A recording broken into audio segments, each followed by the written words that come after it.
Hello students, Standard 7. In the chapter number 4, heat, in the few last sessions, we were talking about the transfer of heat. Transfer of heat means the heat always passes from the hotter object to colder object. So that is known as transfer of heat. And as I told you, it always passes from hotter object to colder object. It can never go from colder objects to hotter objects. And there are 3 different modes of transfer of heat. Means the 3 different methods by which the transfer of heat takes place. And those 3 methods are, 3 modes are conduction, convection and radiation. In last session we learned about the conduction, in which the heat is passing through the hotter end to the colder end. Slowly, slowly, slowly, slowly. It means that when we give the heat to one end of the object, then it gets hot first, then it passes the heat to the neighboring part, and so on. The heat passes from hotter end towards the colder end. We saw an activity also about it. But now, if we talk about the water and air, because they are not good conductors of heat. It means that by method of conduction, air does not get hot.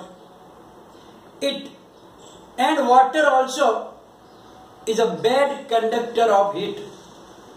Therefore, both of them cannot get hot by the method of conduction. So in them, the heat transfer takes place by the method of convection. What happens in convection? Let us understand with the activity that you can do it at your home also. And you can watch that very nicely but carefully in presence of any adults with you. What we can do, we can take a pot, cooking pot, and pour some water in it. Put it on the gas stove and light it. Then after few minutes, if you watch there, then you will see that from the bottom, the small bubbles start coming towards the surface. In the beginning there will be a little one by one, the bubbles start coming up. Then what happens? A current of bubbles is coming up. Means continuously they start coming up.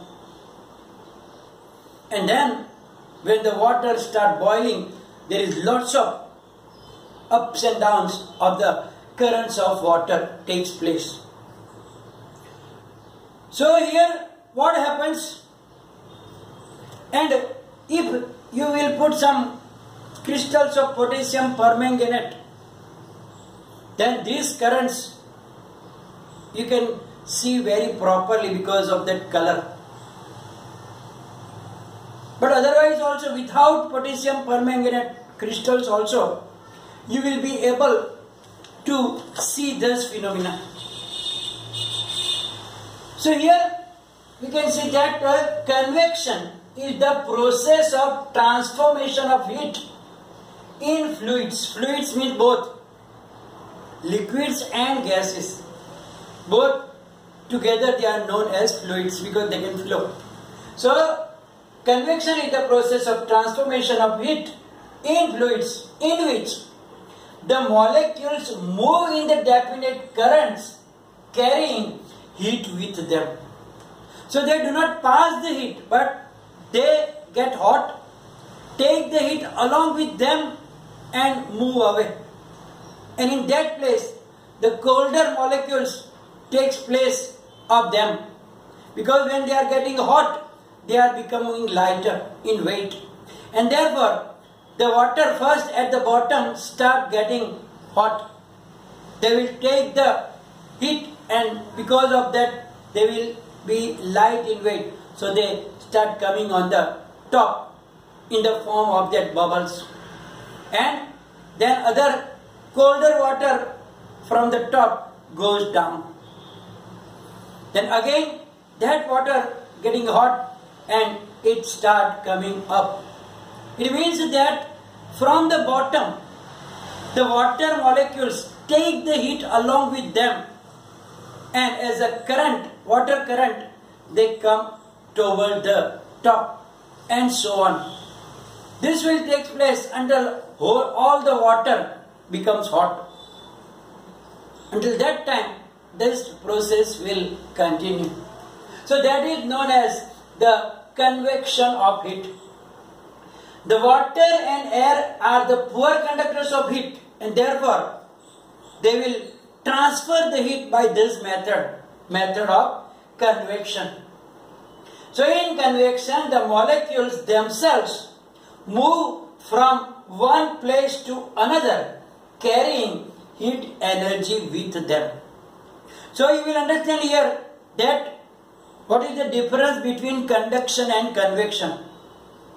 In conduction we saw that the heat energy is passing from hotter end to colder end. Means the molecule do not move with it. It just passes that heat to the neighboring molecules toward the colder end. While in convection, the molecules take the heat along with them, carry with them.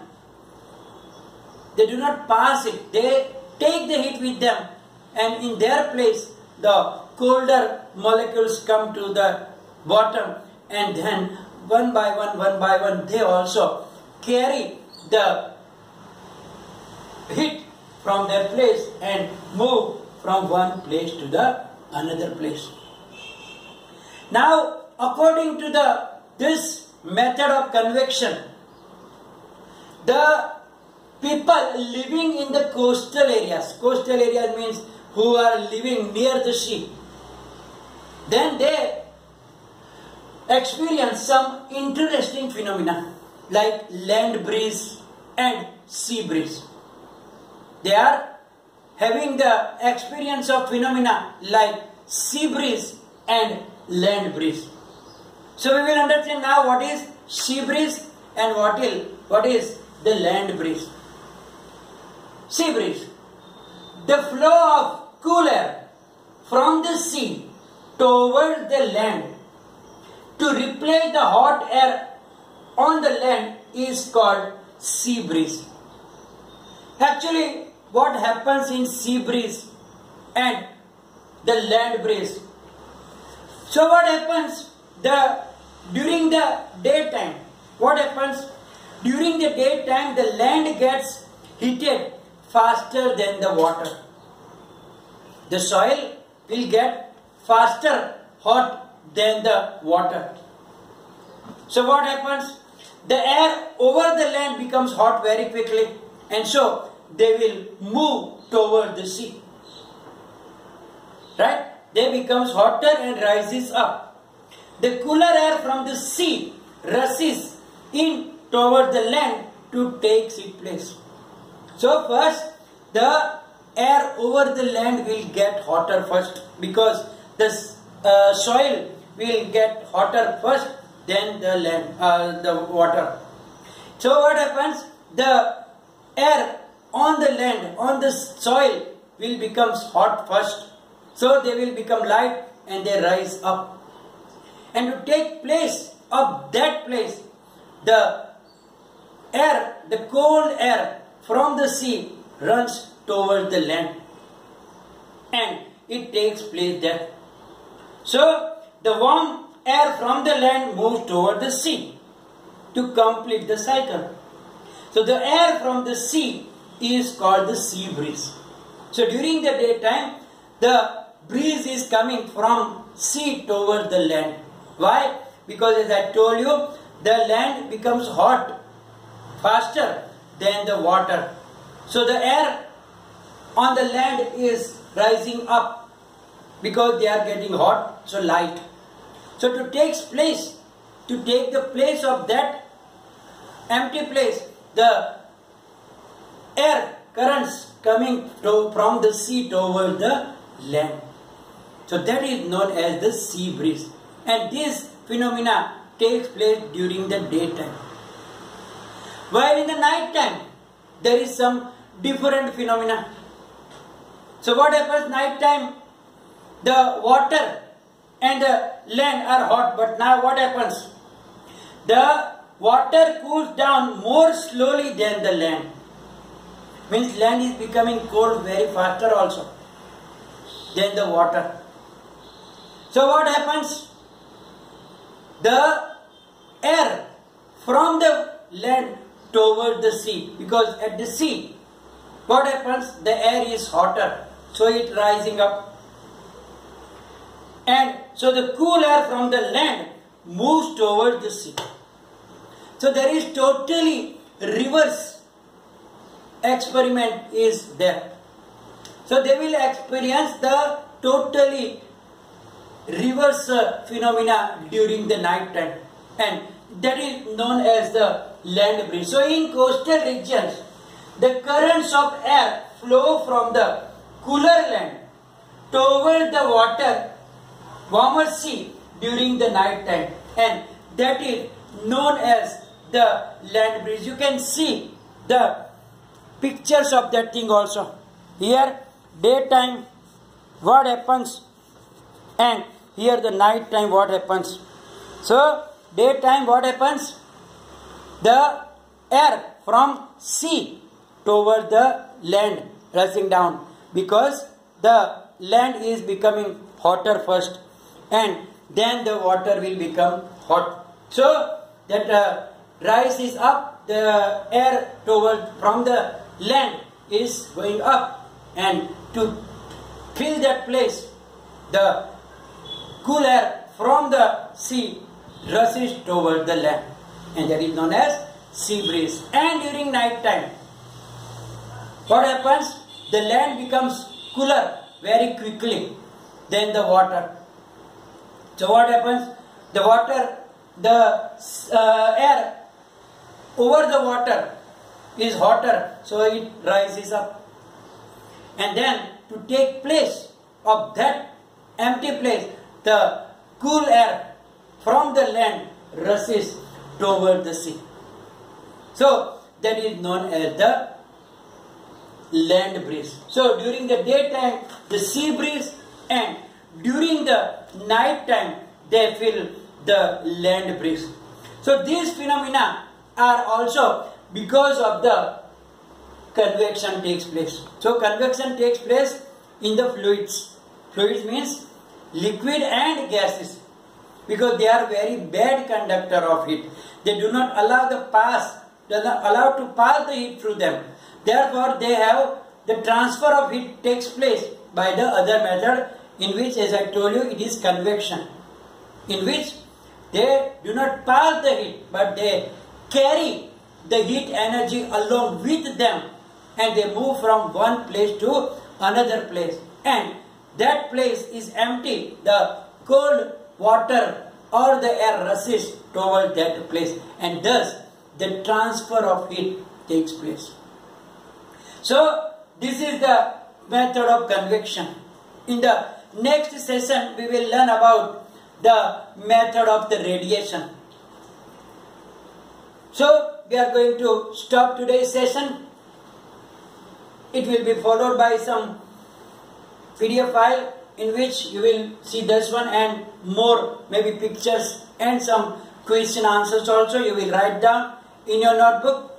And if any query, any confusion, you can send it via the comment section. Thank you very much.